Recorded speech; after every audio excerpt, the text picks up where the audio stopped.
Hello friends, welcome back to my channel Greeshma vlogs. ఈరోజు recipe అరిసెలు. దీనికోసం ముందుగా 2 కేజీల బియ్యాన్నయితే మనం నానపెట్టుకోవాలి. దానికన్నా ముందు 2 సార్లు మంచిగా వాష్ చేసుకోవాలి. బియ్యం ఖచ్చితంగా 2 రోజులైతే నానపెట్టుకోవాలి. బియ్యం 2 రోజులు నానితేనే మనకు అరిసెలు మంచిగా వస్తాయి.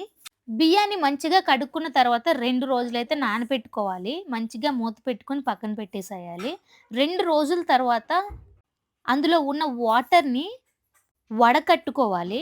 కొంచెమైనా నీళ్లు లేకుండా మొత్తం మనం స్ట్రెయిన్ చేసుకోవాలి. తర్వాతయితే ఈ బియ్యాన్ని మిల్లుకిచ్చి మనం పిండిలాగా ఆడించుకోవాలి. తర్వాత 2 కొబ్బరికాయలని చిన్న ముక్కలుగా కట్ చేసుకొని అవైతే మనం మిక్సీ పట్టుకోవాలి. అరిసెల్లోకి కొబ్బరి చాలా టేస్ట్ ఉంటుంది. మీకిష్టముంటే వేసుకోవచ్చు. లేకుంటే వేయకపోయినా నో ప్రాబ్లమ్. ఇక్కడ చూపిస్తున్న విధంగా ఇలా అయితే మనం మిక్సీ పట్టుకోవాలి. తర్వాత ఈ కొబ్బరినైతే మనం ఒక కడాయిలో ఒక 2 టేబుల్ స్పూన్ల నెయ్యి వేసుకొని మంచిగా డీప్ రోస్ట్ చేసుకోవాలి. మంచిగా ఫ్రై చేసుకోవాలి. ఎప్పుడైతే కొబ్బరి మనకి కొంచెం గోల్డెన్ కలర్‌లో వస్తుందో అప్పటి వరకు సిమ్‌లోనే ఫ్రై చేసుకోవాలి. నేను చేస్తుంది 2 కేజీల బియ్యంతో. సో, మెజర్‌మెంట్స్ కూడా కరెక్ట్‌గా చెప్తున్నాను, నోట్ చేసుకోండి. 2 కేజీల తురుముకి 2 కొబ్బరికాయల తురుము అయితే సరిపోతుంది. మీరు వీడియోలో చూస్తున్నట్టు ఎప్పుడైతే ఈ కలర్ వస్తుందో అప్పుడైతే మనం స్టవ్ ఆఫ్ చేసి పక్కన పెట్టుకోవాలి. ఇప్పుడు మనం పిండినైతే రెడీ చేసుకుందాం. ఆల్రెడీ మిల్‌కిచ్చి ఆడించిన పిండి ఇది. అయినా సరే మనం దీన్ని జల్లెడ పట్టుకోవాలి. కొంచెం గరుగ్గా ఉండే పిండి ఉంటే మనకు అరిసెలు సరిగ్గా రావు. ఇప్పుడు మనం పాకం కోసం 2 కేజీల బియ్యం కోసం కేజీన్నర బెల్లం అయితే తీసుకోవాలి. ఒక పెద్ద గ్లాస్‌తో వాటర్ వేసి మంచిగా కరిగించుకోవాలి బెల్లాన్నయితే. బెల్లం కరిగిన తర్వాత మనం దాన్నైతే వడకట్టుకోవాలి. లేకుంటే బెల్లంలో చాలా నలకలైతే ఉంటాయి. కాబట్టి వడకట్టి పక్కన పెట్టుకొని మళ్ళీ పాకం కోసం వేరే కడాయిలో వేసుకోవాలి. అలాగే బెల్లంతో పాటు పంచదార కూడా వేసుకోవాలి. 2 కేజీల బియ్యంకి కేజీన్నర బెల్లం తీసుకుంటే అరకిలో పంచదార తీసుకోవాలి. ఇది కరెక్ట్ మెజర్‌మెంట్. మీరు బియ్యం క్వాంటిటీ పెంచుకుంటే వీటి క్వాంటిటీ కూడా పెంచుకోవచ్చు. బెల్లం, పంచదార కరిగించుకొని మనం పాకం వచ్చేంత వరకు మంచిగా కలుపుకోవాలి. ఈలోపు పిండినైతే మంచిగా జల్లెడ పట్టుకోవాలి. మిల్లి పట్టించినా సరే మనం మళ్ళీ ఇంట్లో జల్లెడ పట్టుకోవాలి. ఇప్పుడు మనం పాకం చూద్దాము.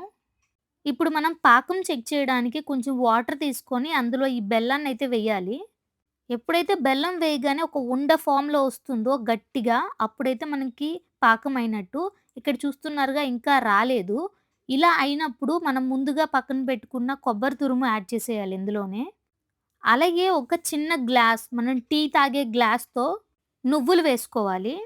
ఈ 2 వేశాక మంచిగా కలిపి పాకం వచ్చినంత వరకు సిమ్‌లోనే ఉంచి కలుపుకోవాలి. అలాగే మంచి ఫ్లేవర్ కోసం ఇలాచీ పౌడర్ కూడా వేసుకోవాలి. అది ఒక 1 స్పూన్ అయితే సరిపోతుంది. ఇవన్నీ మంచిగా కలుపుకొని పాకం వచ్చేంత వరకు మొత్తం తిప్పుతూ కలుపుకోవాలి. ఎక్కడ హై ఫ్లేమ్‌లో పెట్టొద్దు. పాకం మాడే ఛాన్స్ ఉంటుంది. ఈ నువ్వులు, కొబ్బరి వేసిన తర్వాత పక్కనే ఉండి కలుపుకోవాలి. లేకుంటే పాకం మాడిపోతుంది. అరిసెలలో ఈ పాకం దగ్గరే ఉంది మొత్తం. ఈ పాకం వస్తేనే మీకు అరిసెలొస్తుంది. పాకం మీరు సరిగ్గా రాకుండా పిండినేస్తే మీకు మొత్తం పోతుంది. కాబట్టి పాకం కూడా చెక్ చేసుకొని అన్నీ అయితే యాడ్ చేసుకోవాలి. ఇందాక చెప్పినట్టు ఒక టీ గ్లాస్ నువ్వులైతే యాడ్ చేసుకొని మంచిగా కలుపుకోవాలి. ఇప్పుడు పాకం చెక్కగా అయింది కాబట్టి మనం మళ్ళీ ఒకసారి చెక్ చేసుకుందాం. వాటర్‌లో వేయగానే మనకి హార్డ్ ముద్దలాగా రావాలి చూస్తున్నారుగా. మళ్ళీ అది కింద కొట్టేటప్పుడు మనకి సౌండ్ రావాలి. గట్టిగా సౌండొస్తేనే అప్పుడే మనకి పాకం రెడీ అయినట్టు. ఈ ఫార్మ్ వచ్చిన తర్వాత మనం స్టవ్ ఆఫ్ చేయకుండానే పిండిని కొంచెం కొంచెంగా యాడ్ చేసుకొని కలుపుకుంటా ఉండాలి. ఈ ప్రాసెస్‌లో ఒక్కరితో పనవ్వదు. ఇద్దరు ఖచ్చితంగా ఉండాలి. ఒకరు కలుపుతుంటే ఒకరు పిండినేస్తూ కలుపుకోవాలి. మిల్ పట్టించిన పిండి కాబట్టి కొంచెం పిండైనా మిగులుతుంది. మీకు కరెక్ట్ కన్సిస్టెన్సీ కూడా చూపిస్తాను. అప్పటి వరకు పిండిని యాడ్ చేస్తూ కలుపుకుంటానే ఉండాలి. అలాగే ఈ ప్రాసెస్‌లో ఎక్కడ పాకం చల్లగా అవ్వకుండా చూసుకోవాలి. ఇంకా వీడియో ముందుకెళ్ళే ముందు మన వీడియోకి ఒక లైక్ వేసుకోండి. అరిసెలు చేయడం రాని వాళ్ళకి వీడియో షేర్ చేయండి. అలాగే మీ ఫీడ్‌బ్యాక్ మీకీ వీడియో ఎలా అనిపించిందో నాకు కమెంట్ చేయండి. అలాగే నెక్స్ట్ ఏ వీడియో చేయాలో కూడా నాకు కమెంట్ సెక్షన్‌లో చెప్పండి. ఇంకా ఫైనల్‌గా సబ్స్క్రైబ్ అయితే ఖచ్చితంగా చేసుకోండి. ఓకే. ఇప్పుడు పిండినంతా వేసుకున్న తర్వాత మీకు మాక్సిమం పిండంతా పట్టేస్తుంది పాకంలో. కొంచెం పిండి మిగలొచ్చు. కానీ పిండి అంతా కలిసేంత వరకు మీరు కలపడం అయితే ఆపకూడదు. చూస్తున్నారుగా ఈ కన్సిస్టెన్సీ అయితే రావాలి. లైట్‌గా జారేటట్టు. తర్వాత ఇప్పుడే మీకు కావాలంటే నెయ్యిని లేకపోతే నూనెని కూడా యాడ్ చేసుకోవచ్చు. టేస్ట్ మంచిగా కావాలంటే నెయ్యిని వేసుకొని కలుపుకోవాలి. అరిసెలకి ఇంతే వెయ్యాలి అనేదేముండదు. మీరు ఎంత వేసినా అది ఎక్కువవ్వదు. కాబట్టి మీకు నచ్చినంత నెయ్యయితే వేసుకోండి. నూనెని అవాయిడ్ చేస్తే మంచిది. నెయ్యయితే ఫ్లేవర్ బావుంటుంది. టేస్ట్ కూడా చాలా బావుంటుంది. అలాగే ఈ సెట్ అయిన పిండిని కూడా మనం వెయిట్ చేపిచ్చకుండా వెంటనే అరిసెలైతే వేసేయాలి. చల్లగా అయితే ఆయిల్ పీల్చేస్తుంది. కాబట్టి వేడిగా ఉన్నప్పుడే మనం అరిసెలు చేసుకొని పెట్టేసుకోవాలి. కాబట్టి మీరు పిండిని కలుపుతున్నప్పుడే ఆయిల్‌నైతే రెడీ చేసి పెట్టుకోవాలి. ఆయిల్ చాలా వేడిగా ఉండాలి. అప్పుడే మీకు అరిసి మంచిగా పొంగుతుంది. ఇంతకు ముందు వేసిన నెయ్యంతా పిండి పీల్చేసుకుంది. కాబట్టి ఇంకా కొంచెం నెయ్యి యాడ్ చేస్తున్నాము. ఇంకా టేస్ట్ మంచిగా రాటానికి. అరిసెలకి కరెక్ట్ కన్సిస్టెన్సీ అంటే ఇదేనండి. జారుగా ఉంటే నూనె పీల్చేస్తుంది. అలాగే గట్టిగా ఉంటే అరిసెలు సరిగ్గా రావు. ఇప్పుడు మనం అరిసెలు ఒత్తుకోవడానికి ఒక పాలిథీన్ కవర్‌లో మంచి రౌండ్ షేప్ ఉన్న బౌల్ అయితే పెట్టుకోవాలి. ఇలా చేసుకుంటే మనకు అరిసెలు కరెక్ట్‌గా రౌండ్ షేప్‌లో అయితే వస్తాయి. దీని మీద ఫస్ట్ ఆయిల్ గాని, నెయ్యి గాని మంచిగా రాసుకున్న తర్వాత కొంచెం పిండిని తీసుకొని అరిసె షేప్‌లో చేసుకోవాలి. అంటే రౌండ్‌గా చేసుకోవాలి.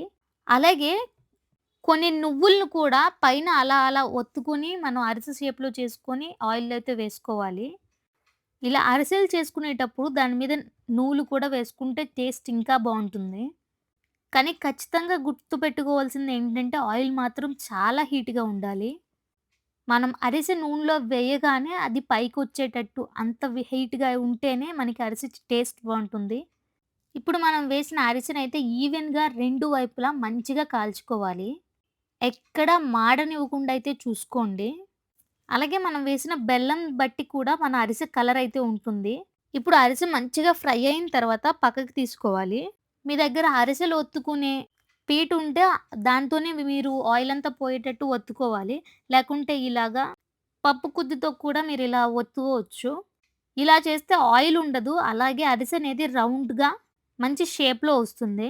అలాగే మిగతా అరిసెలనంతా ఇదే ప్రాసెస్‌లో మంచిగా ఫ్రై చేసుకోవాలి.